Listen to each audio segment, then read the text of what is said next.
प्रधानमंत्री नरेंद्र मोदी ने कुछ दिनों पहले देश के कई राज्यों में मुफ्त योजनाओं को रेवड़ी कल्चर बताते हुए इसे देश की अर्थव्यवस्था के लिए घातक बताया था।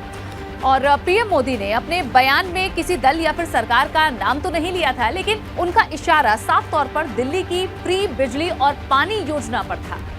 और बस तभी से अरविंद केजरीवाल की पार्टी ने फ्री राशन समेत तमाम योजनाओं पर निशाना साधना शुरू कर दिया है। और आज आम आदमी पार्टी ने यूपी में रक्षाबंधन के मौके पर 2 दिनों की फ्री बस सेवा को भी रेवड़ी कल्चर बताते हुए योगी सरकार पर निशाना साधा।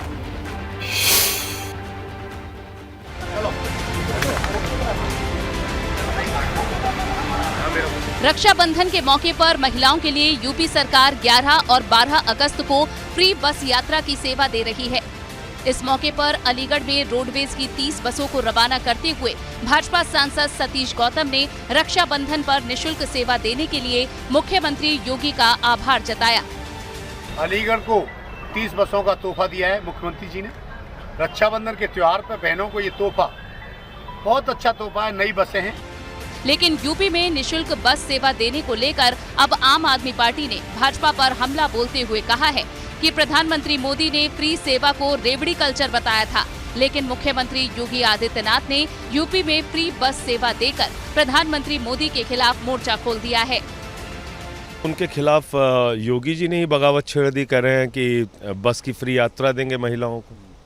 तो अरविंद केजरीवाल का जो फ्री बिजली का मॉडल है, फ्री शिक्षा का मॉडल है, फ्री स्वास्थ्य का मॉडल है, फ्री बस की यात्रा का मॉडल है, उसको तो हर राज्य अपनाने की कोशिश कर रहा है। लेकिन आम आदमी पार्टी के इस आरोप पर यूपी के परिवहन मंत्री दयाशंकर सिंह ने खुद सामने आकर जवाब दिया। जो वो रेवड़ी बांटते हैं, वो इस तरह की चुनाव आता है तो चुनाव के समय इस तरह की बातें करते हैं। हम लोग आज चुनाव नहीं है, चुनाव 5 साल के बाद 2027 में उत्तर प्रदेश का होने वाला है, लेकिन आज हम कर रहे हैं। दरअसल कुछ दिनों पहले पीएम मोदी ने देश के कई राज्यों में चल रही फ्री योजनाओं को रेवड़ी कल्चर कहा था। इसी के बाद से लगातार आम आदमी पार्टी और भाजपा के बीच सियासी भिड़ंत तेज हो गई, जबकि मुफ्त योजनाएं देने का मामला सुप्रीम कोर्ट तक जा पहुंचा और कोर्ट ने केंद्र सरकार और चुनाव आयोग से फ्री योजनाओं पर रोक लगाने के लिए विचार करने को कहा। Bureau report ABP Ganga. और इस बीच एक बड़ी खबर मिल रही है। बांदा में नाव हादसा हुआ। इस नाव हादसे से जुड़ी हुई ये बड़ी खबर, जहां हादसे में अब तक 3 लोगों की मौत हो चुकी है। 16 लोग अभी भी हादसे में लापता हैं। 15 लोगों का रेस्क्यू किया गया है। मौके पर रेस्क्यू ऑपरेशन जारी है। बड़ी खबर बांदा से, हादसे की खबर। नाव हादसा हुआ, अब तक 3 लोगों की मौत की खबर है। 16 अभी भी लापता हैं। उनके लिए राहत और बचाव का अभियान चलाया जा रहा है, लेकिन 15 लोगों को रेस्क्यू कर लिया गया है और वहां पर रेस्क्यू ऑपरेशन जारी है। 15 लोगों को कुल रेस्क्यू किया गया है। 16 लोग लापता बताए जा रहे हैं। उनकी तलाश जारी है और वहां पर टीमें लगी हुई हैं गोताखोरों की, जो उन्हें बचाने और ढूंढने का प्रयास कर रही है। हमारे बांदा संवाददाता अभय निगम इस वक्त हमारे साथ फोन लाइन पर जुड़ गए हैं। अभय, अभी ताजा अपडेट क्या है आपके पास रेस्क्यू से जुड़ा हुआ? राजेंद्र, आपको बता दूं कि रेस्क्यू अभी लगातार चल रहा है और जिस समय मैं आपसे बात कर रहा हूं, इसी समय 100 और बरामद कर लिया गया है। अभी अभी आया है। तो अब जो 100 बरामद हुए उनकी संख्या 4 हो गई है और 17 लोग अभी लापता हैं, जो लेटेस्ट जानकारी है। तो 17 लोग लापता बताए जा रहे हैं, जिसके लिए यहाँ पर जो गोताखोरों की टीम और लोकल स्टीमर्स और बोट लगाई गई हैं, उनसे सर्चिंग चल रही है अभी नदी की। अभी हालांकि एनडीआरएफ, एसडीआरएफ और जल टीमें आनी हैं, जो प्रशासन के द्वारा कुछ ही जो जानकारी बताई जा रही है कि शायद वो कुछ देर में, आधा पौन घंटे में यहाँ पर पहुंच जाएंगी, क्योंकि वो कानपुर और लखनऊ से टीमें आ रही हैं। इसके बाद यहाँ पर, क्योंकि ये सर्च ऑपरेशन देर रात तक चलेगा, यहाँ पर लाइट व्यवस्था करा ली गई है। ये सर्च ऑपरेशन अभी रुकेगा नहीं, अभी ये चलता रहेगा जब तक लोग मिल नहीं जाते हैं, बरामद नहीं हो जाते। लेकिन अगर आपको बता दूं तो अब जो लोग अभी तक नहीं मिले हैं, उनके सुरक्षित मिलने की संभावना बहुत कम लग रही है। बिल्कुल, यही दुखद अभी तक अभय इस पूरी जानकारी से निकाला जा सकती है।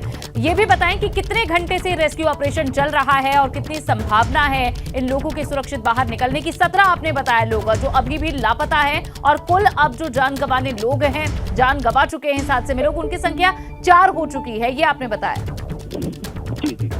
जी, अभी अगर हम जो रेस्क्यू की बात करें तो ये रेस्क्यू लगभग 3 घंटे स्तर से चल रहा था रेस्क्यू, और अभी तक इस रेस्क्यू में सिर्फ 400 बरामद हो गए हैं। और इसके अलावा क्योंकि रात हो गई है, रात में थोड़ा सा देता है। हालांकि नदी के किनारे प्रशासन ने उजाले की व्यवस्था करी है, लेकिन बीच नदी में जहां पर यह हादसा हुआ है वो मध्य में नदी के हुआ है, और इसके बाद उसके आगे जाके कहीं पर 100 को ढूंढा जा रहा है। तो इसमें कहीं ना कहीं रात में थोड़ा सा कठिनाई आएगी, लेकिन ये सर्च ऑपरेशन रात में। ठीक अभय, शुक्रिया इस पूरी जानकारी के लिए। तो अभी रेस्क्यू ऑपरेशन जारी है, 3 घंटे बीत चुके हैं जहां इस हादसे को हुए। लगातार गोताखोर यहां लोगों की तलाश कर रहे हैं, और इस बीच पुलिस अधिकारी का क्या कहना है ये भी सुनिए।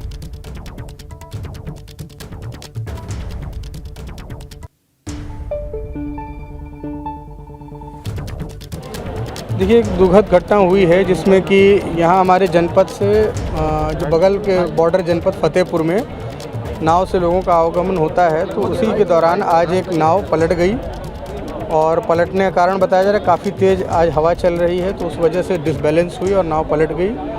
अभी तक की जो जानकारी है उसके हिसाब से 15 लोग सेफ तरीके से इसमें निकाल लिए गए हैं। 17 लोगों का अभी तक पता नहीं चल।